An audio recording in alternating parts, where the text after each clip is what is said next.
প্রিয় বন্ধুগণ, ব্রিটিশ বেনিয়ারা যখন তাদের শাসনকে দীর্ঘমেয়াদী করার জন্য একটি শাসন ব্যবস্থা কায়েম করেছিল পরাধীন জাতিকে শায়েস্তা করার জন্য, সেই পরাধীনতার শৃঙ্খলকে ছিঁড়ে একটি স্বাধীন দেশের উপযোগী প্রশাসনিক ব্যবস্থা কায়েম করার জন্য বঙ্গবন্ধু হুসাইন মোহাম্মদ এরশাদ 1984 সালে বাংলাদেশের থানা সমূহকে উপজেলায় রূপান্তরিত করে মানুষের দুয়ারে প্রশাসনকে নিয়ে গিয়েছিল এবং বাংলাদেশের রাজনীতি একটা বৈপ্লবিক পরিবর্তন করেছিল। প্রিয় বন্ধুগণ, শুধু উপজেলা ব্যবস্থা নয়, উনি মহকুমা সমূহকে জেলায় রূপান্তরিত করে বাংলাদেশের 64টি জেলা আজকে বহাল আছেন। এটি বঙ্গবন্ধু হুসাইন মোহাম্মদ এরশাদের অবদান।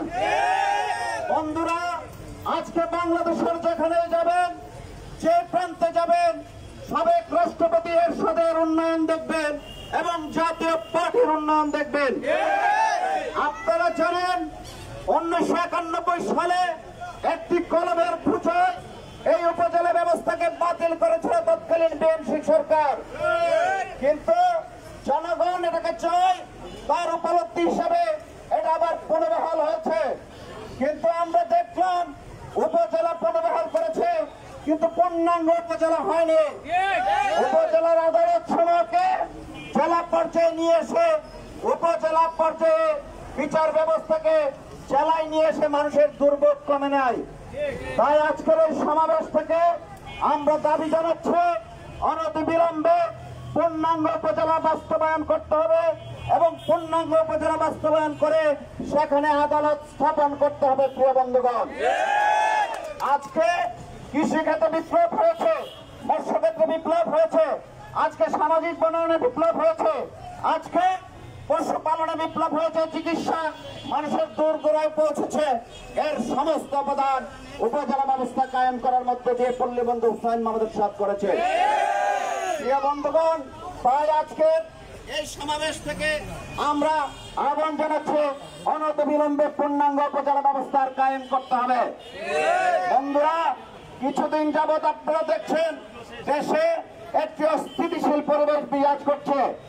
আমরা সবাইকে নিয়ে শান্তিপূর্ণভাবে ধর্ম পালন করার পক্ষে, কিন্তু কুমিল্লায় সেই দেবীর পায়ের মধ্যে কোরআন রেখে যে অবস্থা সৃষ্টি করেছে, তারা কারা করেছে তা বের করে তার বিচারের ব্যবস্থা করতে হবে। বন্ধুগণ, দেখলাম সরকারের একজন মন্ত্রী বলছে রাষ্ট্র ধর্ম ইসলাম মানেন না, এটা বাতিল করবে। 90% দেশের লোক মুসলমান, এদেশের রাষ্ট্র ধর্ম ইসলাম বাতিল করার কোন সুযোগ আছে? কোন শক্তি পারবে ইসলামকে বাতিল করা? আমরা সর্বধর্মের স্বাধীনতা চাই, পাশাপাশি রাষ্ট্র ধর্ম ইসলাম হুসাইন মোহাম্মদ এরশাদ করেছে তা বহাল রাখার জন্য। প্রিয় বন্ধুগণ, একজন মন্ত্রিসভার সদস্য হিসেবে উনি এই বক্তব্য দিতে পারেন না। কেন পারেন না? কারণ উনি শপথ নিয়েছেন, যখন মন্ত্রী হয় তখন কি শপথ নিয়েছেন? শপথ নিয়েছেন, ওনার শপথে উল্লেখ ছিল এদেশের সংবিধানকে উনি সংরক্ষণ করবেন, নিরাপত্তা বিধান করবেন এবং সংবিধানকে উনি মেনে চলবেন। সংবিধানের অংশ হল রাষ্ট্র ধর্ম ইসলাম। কথা ঠিক না? এখন উনি যদি বলে রাষ্ট্র ধর্ম ইসলাম মানি না, তাহলে কি উনি সংবিধান মানলো? তাহলে ওনার শপথ থাকলো? তাহলে শপথ ভঙ্গের দায়ে উনি মন্ত্রিসভায় আর থাকতে পারে? নিশ্চয়ই পারে না। সরকার এই বিষয়টি দেখবেন। আরেকটি বিষয় বলতে চাই, মহান বাংলাদেশের সংবিধানে উল্লেখ আছে প্রথম ভাগ এবং দ্বিতীয় ভাগ মৌলিক অংশ। এই মৌলিক অংশ কোনোভাবে পরিবর্তনযোগ্য নয়।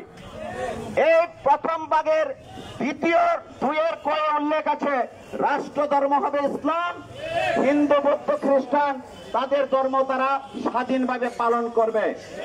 যদি মৌলিক অংশ পরিবর্তন করা না যায় আর রাষ্ট্র ধর্ম ইসলাম মৌলিক অংশের অংশ হয়ে থাকে, তাহলে মন্ত্রী কথা বলে সংবিধান লঙ্ঘন করে না? সংবিধান লঙ্ঘনের দায়ে এবং মৌলিক অংশ পরিবর্তন প্রতিষ্ঠিত হয়। আর সংবিধানের সাথে করে বলা হয়েছে কোন ব্যক্তি বা কোন সরকারি দায়িত্বপ্রাপ্ত ব্যক্তি যদি অর্থাৎ সাধারণ মানুষ যদি সংবিধানের মৌলিক অংশ পরিবর্তনের উদ্যোগ নেয় তার ষড়যন্ত্র বলে গণ্য হবে এবং সেই ষড়যন্ত্র রাষ্ট্রদ্রোহিতা হিসেবে গণ্য হবে। সাতের কয়ে বলা হয়েছে যে এই রাষ্ট্রদ্রোহিতার অপরাধে সে অপরাধী হবে এবং সর্বোচ্চ শাস্তি পাবে। আর সেখানে সর্বোচ্চ শাস্তির কথা বলা হয়েছে সংবিধানে মৃত্যুদণ্ড। তাহলে এই আইন অনুসারে সংবিধান অনুসারে এই মন্ত্রীকে সে সাজা পাওয়ার যোগ্য নয়। প্রিয় বন্ধুগণ, কথা বলার আগে সংবিধান পড়ে নেওয়ার আহ্বান জানাচ্ছি। সংবিধানের বাইরে কথা বলবেন। 15তম সংশোধনী আপনাদের সরকার করেছিল, সেখানে রাষ্ট্রধর্ম ইসলামকে মৌলিক অংশের জায়গায় রেখেছে, যা কোনোভাবে পরিবর্তনযোগ্য নয়। কাজে আমরা আহ্বান জানাবো উপজেলা ব্যবস্থা বাস্তবায়নের পাশাপাশি যারা রাষ্ট্রধর্ম ইসলাম বাতিল করতে চায় তাদের বিরুদ্ধে প্রতিরোধ করে তুলবে জাতীয় পার্টি। বাংলাদেশের টেকনাফ থেকে তেঁতুলিয়া সমস্ত জায়গার মধ্যে জাতীয় পার্টির নেতা কর্মীরা রাষ্ট্রধর্ম ইসলামের জন্য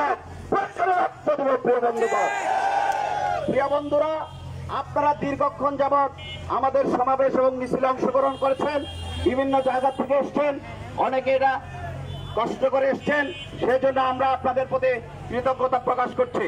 আগামী দিনে আমাদের কর্মসূচি থাকবে, জাতীয় পার্টির কর্মসূচি সমূহে আপনারা সবাই সদল করে অংশগ্রহণ করবেন এবং আগামীতে নির্বাচন চলছে, এখন ইউনিয়ন পরিষদ নির্বাচন। এই ইউনিয়ন পরিষদের নির্বাচনের ভোট স্বচ্ছ হতে হবে, নিরপেক্ষ হতে হবে। এমন ভাবার কোনো কারণ নাই যে নৌকা প্রতীক হলেই পাস করবেন, এটা হবে না। আমার ভোট আমি দেব, যাকে খুশি তাকে দেব। আর কেউ যদি চিন্তা করে থাকেন আমার ভোট আমি দেব, তোমার ভোট আমি দেব, তাহলে তাকে আমরা ওই কেন্দ্রে প্রতিহত করবো ইনশাআল্লাহ। প্রশাসনের প্রতি আহ্বান জানাবো, ব্রাহ্মণবাড়িয়ার প্রত্যেক ইউনিয়নে জাতীয় পার্টির প্রার্থী থাকবে, আপনারা নিরপেক্ষভাবে আমার ভোট আমাকে দেওয়ার ব্যবস্থা করে দিবেন। এটা আপনাদের প্রজাতন্ত্রের কর্মচারী হিসেবে দায়িত্ব। আপনারা কোন দলের কর্মচারী নয়, আপনারা প্রজাতন্ত্রের কর্মচারী।